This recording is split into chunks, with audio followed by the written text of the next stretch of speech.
Samantala, arestado sa Quezon City ang dalawang lalaking nagbanta umano sa isang call center agent na nakasabay nila sa isang bar.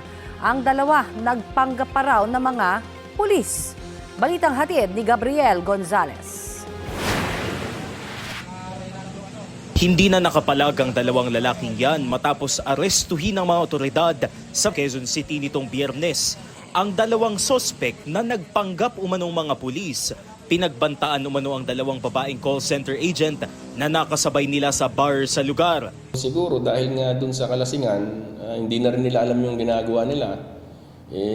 Yun, nakasahan nila ng baril. Natakot yung mga babae. Yun yung nagugat, kaya nagsumbong sa pulis. Nagkataon lang na yung pulis nagpapatrolya talaga doon sa area na yun. Nagtago pa umano ang isang sospek habang sinubukan ng kanyang kasama na itago ang baril sa sasakyan. Pero nakita na ito ng pulis. Nang tanungin ng mga otoridad kung sila ay mga tunay na pulis.